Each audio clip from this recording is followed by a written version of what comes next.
Welcome to Healthy versus Toxic, the podcast where licensed mental health professionals explore what makes a relationship healthy or unhealthy or even abusive, all from a scientifically informed perspective. Hello, this is Dr. Grande. Today's question asks, what are the signs that someone is repulsed by you? So a while back, I released a video called The 5 Signs Someone is Attracted to You. And one of the questions I received as a result is kind of look at the other side of that, right? What about repulsion and disgust, which is a fair question. So repulsion is when somebody acts on the emotion of disgust. It's a strong sense of aversion. So repulsion is what happens because of disgust, some of the time. Other times somebody may feel disgust, but not react to the point where they're repulsed. Now, disgust can be considered a form of behavioral loss aversion that protects resources, including the integrity of one's body. So it serves a purpose. There are many theories about how many types of disgust there are, but essentially, if we look at the literature, it all comes down to 2 types, physical and moral disgust. Interestingly, we see it argued in the research literature that moral disgust is actually a separate emotion from physical disgust. Sometimes moral disgust can be referred to as contempt. Now, contempt is distinct from physical disgust in a few different ways. It's felt exclusively toward human beings. It implies a sense of superiority. There are pessimistic feelings there about the possibility of that person bettering themselves. And we see a detachment from the person, from the object of the disgust, an avoidance driven by detachment, not driven by fear. Disgust is different. It can be directed at a number of possible targets. It implies contamination sensitivity, a fear of contamination, and avoidance driven by fear. So I'm going to answer this question about how can you tell if somebody's repulsed by you by looking at the 10 signs that somebody is repulsed by you. Throughout this video, for the sake of clarity, I'm going to use a person A, person B scenario. So person A is the person who is thought of by person B as being disgusting or repulsive. So person B is repulsed by person A. Technically speaking, person A is the repellent, right? That's what we call somebody who's repulsive when we talk about it from a scientific point of view. It doesn't sound great, but it's the technical term. They are a repellent. Just to create a little more clarity, I'm making person A male and person B female. And this is simply so I can make a distinction using the pronouns he and she and him and her instead of referring to everybody as they, which becomes confusing when trying to illustrate the points I'm going to illustrate in these 10 signs. Now, before I go into the signs, I'm going to cover a few factors that it's important to keep in mind when evaluating signs like this. The first factor would be baseline behaviors. Some people look like they are repulsed by everybody. They tend to be disgusted by everybody. So they're going to manifest what appears to be the signs of repulsion. Whenever evaluating somebody else's behavior, you have to know what they're like normally. If somebody always screams and runs away when somebody else approaches them, if they do that to you, it might not be related to anything specific about you.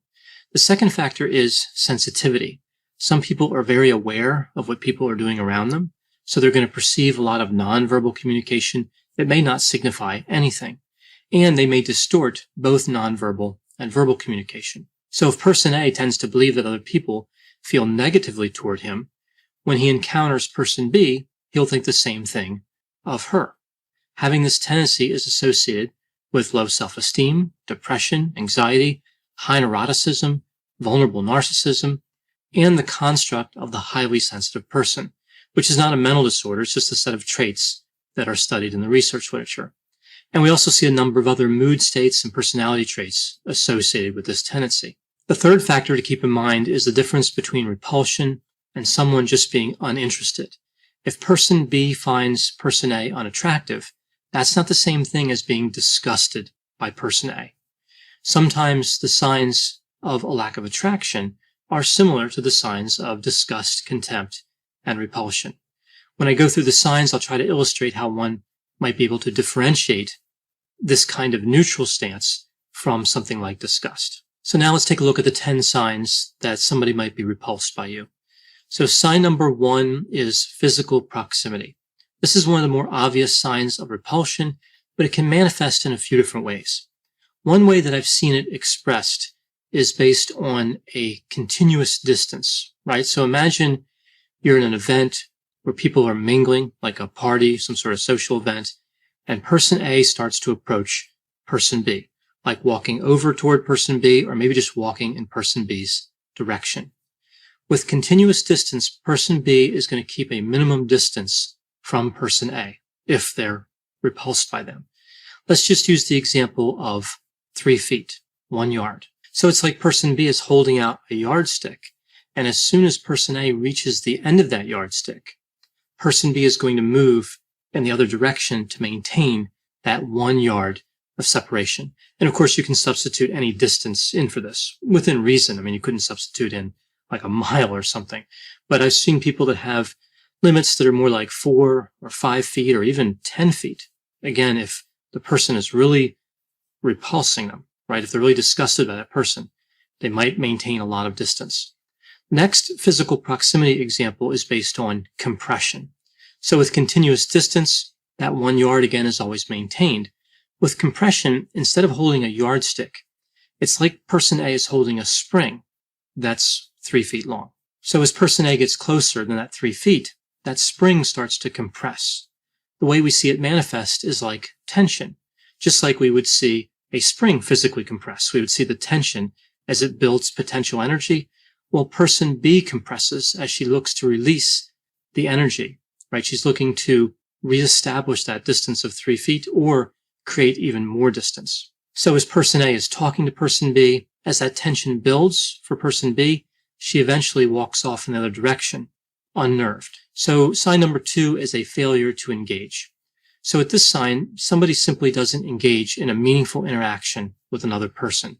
So if person A and person B are in a social situation, person B is not even going to make eye contact or initiate any type of conversation. If person A walks up to person B and says something casual like, "How are you?" or some other small talk, person B looks away or says something dismissive. This one makes person B look a bit condescending and arrogant. This one is also fairly obvious and can tend to get a bit awkward. It's not the best way to handle that feeling of disgust. I saw a situation like this where person B, so to speak, looked at her watch as person A was talking to her, and person A became upset and asked her if she was ignoring him. And she pretended like she didn't see him even when he was standing there the whole time. And then she kind of stopped looking at her watch and said, "Oh, I didn't see you standing there," when it was fairly obvious that she did. Later, I found out that it wasn't necessarily narcissism in this particular case, maybe a little, but person B was really disgusted and repulsed by person A and just wanted to get away from him. So sign number 3 is rapid, unnecessary disengagement. So what do I mean by this? So let's assume that person A and person B both work in a setting like an office, and person A approaches person B, maybe in a hallway or in one of those offices, and starts talking. So person B is looking around, trying to establish eye contact with another coworker. So in a nonverbal way, kind of saying, "Help me get out of this conversation." She may be looking at her phone, wishing it would beep or ring or whatever it does, looking for some way to get away from person A without having to be direct, without really facing what's going on. Here we can see that tension I was referring to in that first sign, like the tension is really building. If no organic way to escape presents itself, she might just walk away without saying anything, or she might try to present an excuse that's clearly fabricated. There are some other ways to initiate an unnecessary disengagement. Person B may inquire as to what activities person A needs to attend to. So she may say, "Do you have some place to be right now?" Or, "Aren't you late for a meeting?" Kind of trying to push him along a bit.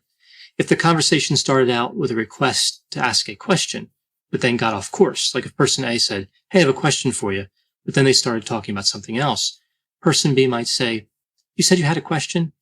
Kind of rushing things along, again, just like that other example. Now, I think that some of this, of course, could just mean that somebody's busy. Again, not all of these definitely mean that somebody's repulsed. They're just indicators that may mean that in some instances. A good example of behavior that gets misinterpreted a lot would be if person B appears bored. That could just indicate that she is not attracted or she's neutral in terms of attraction, that doesn't necessarily mean that there's contempt. Number 4 is lying about availability, right? So this one's based on deception. So perhaps person A says, will you be around after lunch? I want to talk to you about something. And person B says, no, I have an appointment after lunch, when really there is no appointment. So person B will always be occupied when person A is inquiring. It is actually an effective way of maintaining distance, but again, deception isn't always the best way to handle these types of feelings. Number 5, also kind of based on deception, pretending to be on a cell phone or otherwise distracted by some sort of technology. I've seen some pretty uncomfortable instances of this, including one where person B was pretending to talk on a cell phone, and a third person, a bystander, who felt that person B's behavior was narcissistic, called that phone, right? So it rang while she was pretending that she was talking on it. And it was very obvious that she wasn't talking on it. There was another situation where person A was standing at a counter and person B was at a desk behind the counter. And person B said that she had a message coming in that she had to attend to, like an instant message or something like that. And again, she acted like she was reading it, and person A leaned over and looked at the computer, and it was off. So again, just kind of speaks to the same point that there are better ways to handle this, at least potentially less embarrassing ways. Number 6, we see here never sharing personal information, even the basic things that most anybody could figure out or is already known by everybody. So this is an actual discussion that I've heard, right? So person A and person B here. Person A says, so do you have children? Person B says, well, it's hard to say. Person A says, so you're not sure if you have children? And person B says, well, there's no way to be certain about these things, right? And during this conversation, there was a picture on person B's desk of her children. So either person B is being deceptive or she's really skeptical. She couldn't even be convinced their own kids existed, right? So this is one of those situations where it may be better just to be direct and say, I don't feel comfortable talking about personal matters, because trying to deny it in a kind of a strange way by saying there's no way to be sure about kids existing just seems kind of strange. So number 7 here has to do with facial expressions.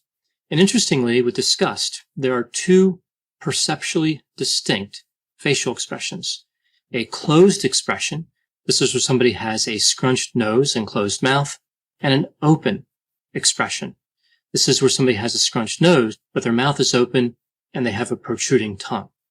If somebody's making that facial expression when you walk up to them, that's a pretty good sign that they are repulsed. Moving to sign number 8, this sign has to do with a situation where person A is perceived by person B as having done something morally wrong. If person B is sensitive to physically disgusting stimuli, like spoiled food, rodents, insects, or pathogen-bearing substances, it's likely she would also be more sensitive to moral transgressions. So the physical disgust seems to be connected in some way to the moral disgust. Sign number 9 is if person B has a negative body image of themselves. This is actually associated with higher self-disgust, higher disgust propensity, and higher disgust sensitivity. If somebody has a negative body image, they're more likely to see others as disgusting. So that brings me to sign number 10.